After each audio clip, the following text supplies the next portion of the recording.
കരിപ്പൂരിൽ നിന്നും ഗൾഫ് രാജ്യങ്ങളിലേക്ക് പുറപ്പെടേണ്ട 32 വിമാനങ്ങളും കരിപ്പൂരിലേക്ക് എത്തേണ്ട 26 വിമാനങ്ങളും റദ്ദാക്കി. നെടുമ്പാശ്ശേരിയിൽ നിന്നും ഗൾഫ് രാജ്യങ്ങളിലേക്കുമുള്ള 39 വിമാനങ്ങളും റദ്ദാക്കിയിട്ടുണ്ട്. തിരിച്ചുള്ള 43 വിമാനങ്ങളും റദ്ദാക്കി. ഫുജൈറയിൽ നിന്നുള്ള പ്രത്യേക ചാർട്ടർ വിമാനം പുലർച്ചെ 4:30 നെടുമ്പാശ്ശേരിയിൽ എത്തുകയും ചെയ്തു. UAEയിൽ ആശങ്കപ്പെടേണ്ട സാഹചര്യമില്ലെന്ന് മടങ്ങിയെത്തിയ നടി സ്വാസിക പ്രതികരിച്ചു. ഫെബ്രുവരി 28 സ്വാസിക ഇവിടെ എത്തേണ്ടതായിരുന്നു. ഇന്ന് പുലർച്ചെയാണ് സ്വാസിക എത്തിയത്. സ്വാസികയുടെ വാക്കുകളിലേക്ക്. It's not like heavy panicky situation is not there, but still we are from India, no? So we are from other countries. Definitely they will get little panic. She went alone actually. So yeah, that's the main thing. So if I was there, no, it would have been, she would have been more calm or composed. So otherwise situation is okay, normal there. People the government are working. is supporting the people, so it's, everything is all right over there. And suddenly like Akbar Travel, they support us. So many people get relieved from that space. So that's nice. I was in Abu Dhabi. So how many days was it? 4 days. 3 days. This is my 4th day. She was supposed to come on 28, but yeah. So how was the situation there? The situation was normal. It's not like heavy panical situation is not there. It's not like a lockdown or anything. She was getting food, everything was there, all the shops are open, but you know. So everything was under control. സാജ്ഞ ചേരുന്നുണ്ട് വിശദാംശങ്ങൾ. ആജ്ഞ സ്വാസിക പറയുന്ന പോലെ തന്നെ വലിയ panic ചെയ്യേണ്ട situation ഒന്നും ഇല്ലെങ്കിൽ പോലും നമ്മൾ മറ്റൊരു രാജ്യത്തിലേക്ക് പോകുമ്പോൾ സ്വാഭാവികമായിട്ടുണ്ടാകുന്ന ടെൻഷൻ, ഭീതി എന്നൊക്കെയാണ് പറയുന്നത്. വിശദാംശങ്ങൾ. ഹരി, ഈ നേരത്തെ സ്വാസിക സൂചിപ്പിച്ചത് തന്നെയാണ് മൊത്തത്തിലുള്ള ഒരു വിവരം അങ്ങനെയാണ്. അതായത് പ്രത്യേകിച്ചും അങ്ങനെ പാനിക്കാകുന്ന സിറ്റുവേഷൻ ഇല്ലെങ്കിൽ പോലും ഒരു കോവിഡ് കാലത്തുള്ള ഒരു തരം ആംബിയൻസ് ആണ്, അങ്ങനത്തെ ഒരു അന്തരീക്ഷമാണ് പലപ്പോഴും മലയാളികൾ അങ്ങനത്തെ അന്തരീക്ഷമാണ് റിപ്പോർട്ട് ചെയ്യുന്നത്. പ്രത്യേകിച്ച് നമ്മുടെ പരിചയത്തിലുള്ള ആളുകളൊക്കെ പറയുന്നത് അങ്ങനെ തന്നെയാണ്. പാനിക്കാനുള്ള സിറ്റുവേഷൻ ഇല്ല. എന്നിരുന്നാൽ പോലും അത്തരം മുന്നറിയിപ്പുകളൊക്കെ സർക്കാരിന്റെ ഭാഗത്തുനിന്ന് ഉണ്ടാകുന്നുണ്ട്. അതിന് ആളുകൾ അധികം പുറത്തിറങ്ങുക അല്ലെങ്കിൽ കൂട്ടം കൂട്ടി നിൽക്കുക തുടങ്ങിയ കാര്യങ്ങളൊക്കെ തൽക്കാലത്തേക്ക് നിരോധിച്ചിരിക്കുന്ന സാഹചര്യമുണ്ട്. എന്തായാലും നെടുമ്പാശ്ശേരിയിൽ നിന്ന് ഉള്ള ഫ്ലൈറ്റുകൾ 39 ഫ്ലൈറ്റുകളാണ്. ഇവിടുന്ന് പുറപ്പെടേണ്ടിയിരുന്ന 39 ഫ്ലൈറ്റുകളാണ് റദ്ദാക്കിയത്. അതുപോലെ തിരിച്ചിങ്ങോട്ടുള്ള 43 ഫ്ലൈറ്റുകൾ, നെടുമ്പാശ്ശേരിയിലേക്ക് എത്തേണ്ട 43 ഫ്ലൈറ്റുകളും റദ്ദാക്കിയിട്ടുണ്ട്. നേരത്തെ സ്വാസിക എത്തിയത് ഫുജൈറയിൽ നിന്നുള്ള പ്രത്യേക ചാർട്ടർ വിമാനത്തിലാണ്. ഇന്ന് പുലർച്ചെ നെടുമ്പാശ്ശേരിയിൽ 4:30 നെടുമ്പാശ്ശേരിയിൽ എത്തിയിട്ടുള്ളത്. പലരും, അതായത് ഈ അക്ബർ ട്രാവൽസിന്റെ റീജിയണൽ മാനേജർ ഉൾപ്പെടെയുള്ള ആളുകൾ ആ ഫ്ലൈറ്റിൽ ഉണ്ടായിരുന്നു. പ്രത്യേകിച്ചും ഈ പശ്ചിമേഷ്യയിലെ ഈ യുദ്ധത്തിന്റെ സാഹചര്യത്തിൽ തുടർന്നാണ് ഇങ്ങനെ പ്രത്യേകിച്ച് ഒരു വിമാനം ഒരുക്കിയതും.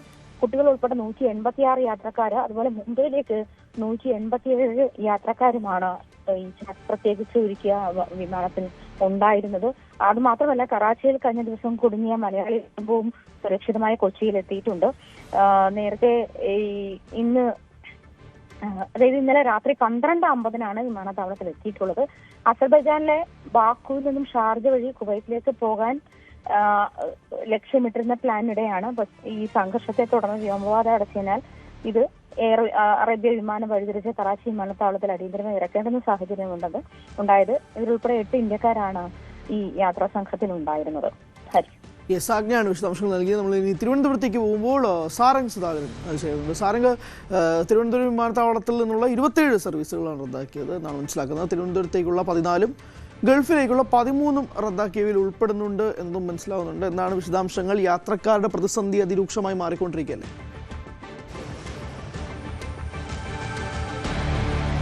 ഹരി, തീർച്ചയായും. കാരണം കഴിഞ്ഞ ദിവസങ്ങളിലടക്കം ഇതേ സാഹചര്യം തന്നെയാണ് തിരുവനന്തപുരം അന്താരാഷ്ട്ര വിമാനത്താവളത്തിൽ നിന്ന് നമ്മൾ റിപ്പോർട്ട് ചെയ്തിരുന്നത്. ഇപ്പോൾ ഹരി സൂചിപ്പിച്ചതുപോലെ തന്നെ 14, 13 അടക്കം 27 സർവീസുകളാണ് റദ്ദ് ചെയ്തിരിക്കുന്നത്. ഈ ഒരു യുദ്ധ സാഹചര്യം നിലനിന്ന അന്നു മുതൽ, അതായത് യുദ്ധം പൊട്ടിപ്പുറപ്പെട്ട ദിവസം മുതൽ ഇത്തരത്തിലുള്ള ഫ്ലൈറ്റുകൾ ക്യാൻസൽ ചെയ്യുന്ന ഒരു സാഹചര്യം നിലനിന്നിരുന്നു. ഇപ്പോൾ യാത്രക്കാരുടെ ഭാഗത്ത് നിന്ന് നോക്കുകയാണെന്നുണ്ടെങ്കിൽ ജോലിയുമായി ബന്ധപ്പെട്ടും അല്ലാതെയും കേരളത്തിലേക്ക് വരേണ്ടതും ഇവിടെ നിന്ന് ഗൾഫ് മേഖലയിലേക്ക് അടക്കം പോകേണ്ട യാത്രക്കാർ ഈ ഒരു യുദ്ധ സാഹചര്യം നിലനിൽക്കുന്ന കൊണ്ട് തന്നെ കുടുങ്ങിക്കിടക്കുന്ന ഒരു സാഹചര്യമാണ്. ഈ ഒരു യുദ്ധ സാഹചര്യത്തിൽ ഒരു അയവ് വരാതെ തന്നെ ഈ ഒരു സർവീസുകൾ പുനരാരംഭിക്കാനുള്ള സാധ്യത നിലനിൽക്കുന്നില്ല. അതുകൊണ്ട് തന്നെ ഈ ഒരു ടിക്കറ്റുമായി ബന്ധപ്പെട്ട വിവരങ്ങൾ മെയിൽ വഴിയാണ് ഇപ്പോൾ യാത്രക്കാരെ അറിയിച്ചിരിക്കുന്നത്. ഇപ്പോൾ എത്തിഹാദിൻ്റെയും മറ്റ് എയർ ഇന്ത്യയുടെ അടക്കമുള്ള വിമാന സർവീസുകളെല്ലാം റദ്ദ് ചെയ്തിരിക്കുകയാണ്. മറ്റ് രാഷ്ട്രങ്ങളിലേക്കുള്ള കോലാലംപൂർ അടക്കമുള്ള സിംഗപ്പൂരും മറ്റ് മാലി അടക്കമുള്ള രാജ്യങ്ങളിലേക്കുള്ള സർവീസുകൾ മാത്രമാണ് ഇന്ന് നടത്തുന്നത്. ഇടയ്ക്ക് ഒരു ഒമാൻ സർവീസ് കഴിഞ്ഞ ദിവസം നടത്തിയിരുന്നു, അല്ലാതെ ഇന്ന് അത്തരത്തിലുള്ള സർവീസുകൾ സർവീസുകളൊന്നും തന്നെ ഇതുവരെയും അറിയിച്ചിട്ടില്ല. എല്ലാവരും, അതായത് ഈ ഒരു സാഹചര്യം നിലനിൽക്കുന്നതുകൊണ്ട് തന്നെ യാത്രക്കാരും എയർപോർട്ടിലേക്ക് വരുന്നൊരു സാഹചര്യം നിലനിൽക്കുന്നില്ല. എന്ത് തന്നെയായാലും അറിയിപ്പ് ലഭിച്ചതിന് ശേഷം മാത്രമേ എയർപോർട്ടിലേക്ക് വരേണ്ട ഒരു സാഹചര്യമുള്ളൂ. മറ്റുള്ള രീതികളിലെല്ലാം, അതായത് ഹെൽപ്പ് ഡെസ്കും കാര്യങ്ങളും എല്ലാം എയർപോർട്ടിൽ ഓരോ എയർവേസിൻ്റെയും ഒരുക്കിയിട്ടുണ്ട്. അതനുസരിച്ച് തന്നെ യുദ്ധ സാഹചര്യത്തിലെ അയവ് വരുന്നതിനനുസരിച്ചായിരിക്കും ഇനി തിരുവനന്തപുരത്ത് നിന്നുള്ള വിമാന സർവീസുകളും പുനരാരംഭിക്കുകയുള്ളൂ. ഹരി, യെസ്, അതാണ് സാഹചര്യം. സ്വാഭാവികമാണ്. അത്രയധികം പ്രതിസന്ധിയിലൂടെ പൊയ്ക്കൊണ്ടിരിക്കുകയാണ് ജനങ്ങളും. 28-ാം തീയതി തുടങ്ങിയ യുദ്ധമാണ്. അപ്പോൾ തിരുവനന്തപുരത്ത് നിന്ന് അങ്ങോട്ടേക്കും ഇങ്ങോട്ടേക്കുമുള്ള യാത്രാ പ്രതിസന്ധി വളരെ രൂക്ഷമായി നിൽക്കുമ്പോൾ കരിപ്പൂരിൽ നിന്ന് CV അനുമോദും കൂടി ചേരുകയാണ്. അനുമോദ്, ഗൾഫ് രാജ്യങ്ങളിലേക്ക് പുറപ്പെടേണ്ട 32 വിമാനങ്ങൾ അല്ലേ, കരിപ്പൂരിലേക്ക് എത്തേണ്ട 26 വിമാനങ്ങളുമാണ് റദ്ദാക്കിയതായിട്ട് മനസ്സിലാക്കുന്നത്. വളരെ രൂക്ഷമായ ഒരു സാഹചര്യം തന്നെയാണ് ഉണ്ടാകുന്നതിൽ തർക്കമൊന്നുമില്ല. നിലവിൽ ഈ കമ്മ്യൂണിക്കേഷൻ എങ്ങനെയാണ്? യാത്രക്കാരുടെ പ്രതിസന്ധി ഇത്രമാത്രം രൂക്ഷമാണ്? കൂടുതൽ വിമാനങ്ങൾ റദ്ദാക്കിയതായിട്ടാണ് ഇപ്പോൾ ഏറ്റവും അവസാനമായി ലഭിക്കുന്ന വിവരം. ഇവിടേക്ക് എത്തേണ്ട 36 അതുപോലെ തന്നെ ഇവിടുന്ന് പുറപ്പെടേണ്ട 29 വിമാനങ്ങൾ ഇതിനോടകം റദ്ദാക്കിയതായിട്ടാണ് വിവരം. 65 സർവീസുകളാകെ കരിപ്പൂരിൽ നിന്നും ഇന്ന് റദ്ദാക്കിയിട്ടുണ്ട്. ഇന്ന് 2 സർവീസുകൾ മാത്രമാണ് ഉണ്ടായിരിക്കുന്നത്.